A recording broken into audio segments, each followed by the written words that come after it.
接下來軍事上面的消息，我們要來關心到的是這個福建艦這一回不回上海，直奔青島。尤其今天要關心到的是大陸的雙航母一起現身了。北京現在我們也來看到它接下來的這個備戰節奏，難道是要亮牌了嗎？下一步會不會就是突破第一島鏈，並且直指日本呢？今天就這些議題會一起的來做關心。在上周大家還記得嗎？這個福建艦成軍之後，穿越了台灣海峽，當時國防部長顧立雄他研判說，福建艦他是要回上海的這個造船廠去進行缺失的改正，結果呢，沒有想到最新的衛星照片直接顯示不是啊，福建艦並沒有回上海，我們看到它的方向哦，當時它是直接的和遼寧號就出現在青島的軍港，並且衛星照片這邊顯示他們是一起做同框的。好。另外一部分就在這個時機點上，我們來看到是來自於大連海事部門的最新的他的一個說法。他說呢，這個發布的航行警告啊，包括在渤海跟黃海北部部分地區呢，現在要進行，就是在這邊畫了一個軍事的禁區。軍事專家怎麼分析這樣子的一個動作？這位是李亞強，他說福建艦和遼寧號有可能進行的是雙航母編隊的演練，除了在黃海之外，現在看到的黃海，他認為如果說兩艦現在最有可能的動作，會不會就是一起突破第一島鏈，進入西太平洋地區？他說，如果真的發生，也不令人意外。所以呢，節目一開始特別請教委員，這個雙航母共同穿越第一島鏈，它的幾率有多高？會成為下一波北京對日本施壓的主力手段嗎？委員怎麼解讀？對，在講這個之前哦，其實大家剛才從思明講的這些新聞背景當中，就不難發現。這個台灣的民進黨政府啊，他永遠都是這種鴕鳥心態哦。就如果今天是一艘加拿大的船哦，軍艦經過台灣海峽，他絕對不是這樣講的哦。他就覺得哦，加拿大展現了這個台灣海峽可以自由航行的決心哦，這個表示西方社會關注台海的狀況。如果過了一艘美國的航空母艦，他也絕對不會這樣講，他已經敲鑼打鼓的說，你看，這代表美國捍衛台灣的立場沒有改變。過一艘中國大陸的福建艦，就說人家去改正缺失了，就搞了個半天。他的意思就是說，他是要急急忙忙的回去修船了，所以經過了我們的台灣海峡。這民進黨就是這種250的這種阿 Q 精神哦，就好像以為這樣講完了之後，台灣就很安全了。國防部長講的，對，亂講話，而且還是國防部長講的哦。所以你回過頭來講，你說今天當這2艘航空母艦同時出現在青島，準備這個極有可能要往黃海，甚至突破這個第一島鏈。當然，就是代表的是中國大陸仍然準備對日本做極限施壓嘛。其實到現在啊，你如果看高市的談話，他就是死鴨子嘴硬，他已經想盡各種辦法，用各式各樣周邊其他的語言去表示說他要深切反省哦，這個立場沒有改變。可是中國大陸就是沒有買單哦，不但沒有買單，最近還再一次的要求說日本要撤回。所以代表說這件事情恐怕不是說大家糊弄幾句哦，然後混一混就可以混過去了。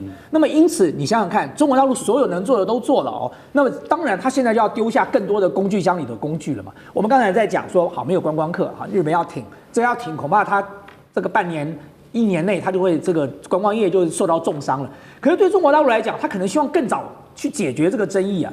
那最好的辦法是什麼？就是極限施壓，就是軍事的極限施壓，對不對？我的這個軍艦在釣魚台海域出現，你可能沒當一回事，當作沒看見，或者是抱怨幾句。現在我2艘航母如果突破第一島鏈，就經過你旁邊，就這樣大剌剌的過去，那你究竟是該怎麼辦呢？你是要反應還是不反應？對，你曉得這個近次郎，你究竟是要針對這樣的事情做出什麼樣的動作呢？如果你日本不反應，那麼就顯然你日本對於你周邊的主權的掌握力道不足嘛。可是日本如果你反應了，你又沒有種打。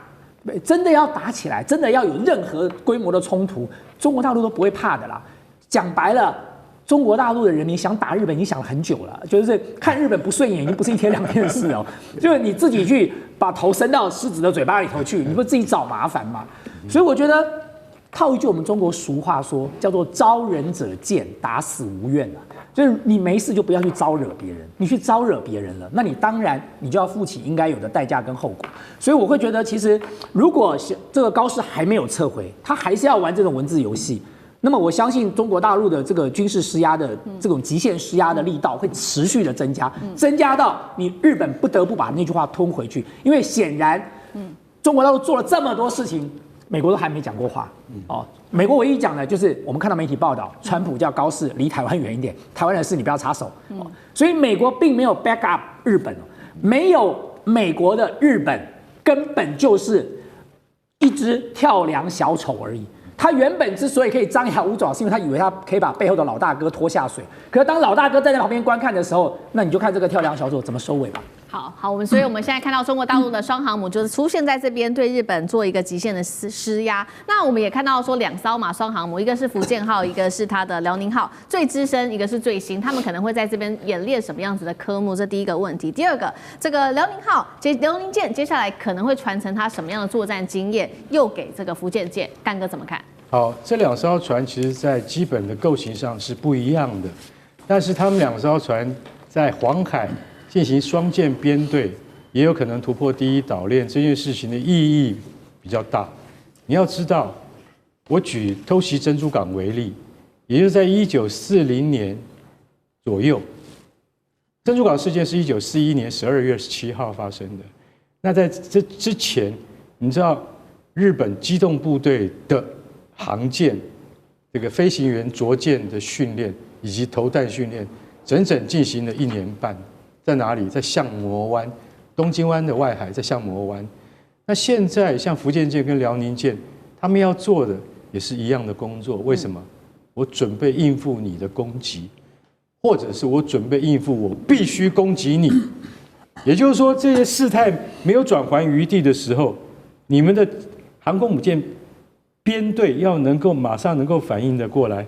當時日本的4艘第一線航空母艦，赤城、加賀、昌隆、飛龍，這4艘航空母艦都是全日本的精英，所以現在中國的航空母艦上面也都是精英。他們最可能會進行的轉換演練是什麼？是遼寧艦上的這些官兵，當然是比較有經驗的，他服役已經接近10年了。那福建艦是一艘新船，它現在還沒有被正式賦予戰備任務哦，它還沒有正式的賦予它的作戰訓練跟計劃。那所以說，他們雙艦的聯合演習是必要的。為什麼？就是在準備萬一要打一場像珍珠港那樣的仗的時候，你有沒有準備好？而不是各自為政。因為日本在以前的作戰就是各自為政，這是在戰爭的經驗累積下來所發現的。那現在在數位時代的話，當然絕對不能各自為政。但是最重要的是什麼？最重要的是，我曾經說過了，以電磁彈射，這是最新的全球技術為主的福建艦的起降技術。你到了遼寧艦，就要改回傳統的滑跳起降。這2艘航空母艦上面的航空隊一定彼此要熟悉。也就是說，本來我是遼寧號上，它是傳統起降，可是現在我到了福建艦上，我要用高速的電磁彈射彈出去，那完全是2回事。你們2支航空隊能不能互相替補？能不能互相交換？你不要到時候真的打起來了，那艘船你落不下去，那艘航空母艦你落不下。為什麼？因為沒有交，所以這才是重點。重點就是說，因為我們知道，除了遼寧艦是傳統母艦之外，還有一艘山東艦也是滑跳起飛的。所以福建艦有帶領他們，也有像老的這些海軍航空那個飛行員那個求教取經的那個經驗。這件事情我坦白跟各位講，我們現在只看到他們在海上，你不知道那個訓練有多綿密，有多繁雜。而且我敢講，大陸海軍的訓練絕對會比當年日本海軍或美國海軍在2次大戰的時候還要來得頻繁。所以說句實在話，這個絕對不是我們從表面上看去的那麼的輕鬆，那麼的好像簡單，它非常複雜，而且它的訓練是日以繼夜。如果連晚上的訓練都成功的話，代表這艘船已經可以擔起戰備了。為什麼？夜間起降最危險，夜間起降成功的話，這艘船就直接進入戰備。好，一方面我們從大陸這個航母的軍事動作上面來看一下他們這個備戰的一個狀況。那另外一方面，其實中國大陸自己內部就人事的變化，似乎也在進行一個備戰嗎？等一下會請苑老師來幫我們做解讀，因為這是最新的人事變動啊。2位包括了是在東部戰區的司令員跟中部戰區的司令員呢，最新他們在12月22號大陸的這一場中共中央軍委上面舉行了這個叫做晉升軍銜的儀式。那習近平親自受接，他們就2位都晉升為上將了。那大家在觀察說，這2位之所以晉升為上將，這當中可以特別觀察比較特殊的3點，包括第一點就是因為這是在習近平打貪腐之後首次的晉升儀式。那這2位他們的背景也比較特殊，過去都是空軍，那過往的經歷也都沒有任何明顯的派系背景。其中1位還是今年93閱兵的總指揮。那為什麼選這2位呢？是代表空軍？他想要習近平想要強調空軍聯合作戰未來的角色越來越重要嗎？那是不是也代表打貪已經到一個程度了，現在在為備戰做準備嗎？苑老師就這些問題怎麼解讀？我必須要強調哈，這個前一陣子的話呢，上將9個，然後被調查的大概就是3個，合起來一共45個，就是從少將、中將到上將。啊，這個力道的話呢，就是以打貪反腐的名義啊，不可謂之不大。而且那個時候大家都知道是集中在火箭軍裡頭，所以從這裡面的話呢，他透露出一個非常重要的訊息，就是說是這個習近平主席他講的非常對啊，就是你要當官你就不要貪啊，你要貪你就不要當官啊，這個做得非常，它裡面象徵就是他的權力大權在握啊，就是不單單是槍桿出政權，黨指揮槍啊，這個大家一定要搞清楚啊。很多人話在解讀講啊，這個軍隊抓貪污什麼的，會不會影響軍心？不會的啊，絕對不會。那第2件事情的話呢，就這個就是很少有這個軍隊裡面升到上將，就是可貴中的可貴啊。那為什麼？大家可以看到前面3個的話呢，就是從這個張幼俠開始啦，對，就是他們基本上是參加這個典禮，就這個後面2個穿的空軍的制服啊。為最主要的原因是因為中部戰區跟東部戰區，你想也知道，你大家看一下東部戰區啊，那南部戰區是針對南海部分，那東部戰區針對台海跟東海這個情況，這個地方比較緊張。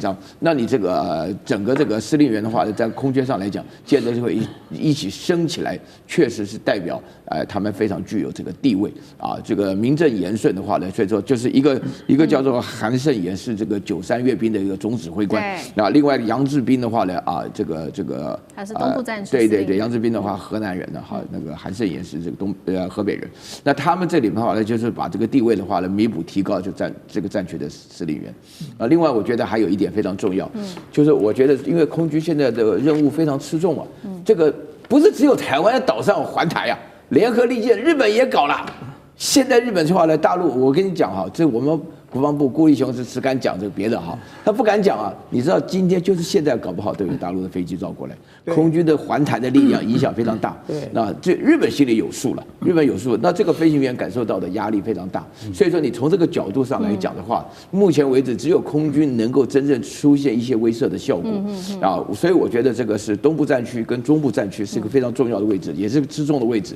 那他們這次的話提升為上將，基本上的話呢，我感覺到就是好像要準備做點事情的味道了。好，謝謝老師。那我們休息一下，馬上回來。地缘政治、美中之爭、戰略價值、強權崛起、小國生存，現在與未來洞悉事件走向，掌握世界脈動，全球觀點盡在環球大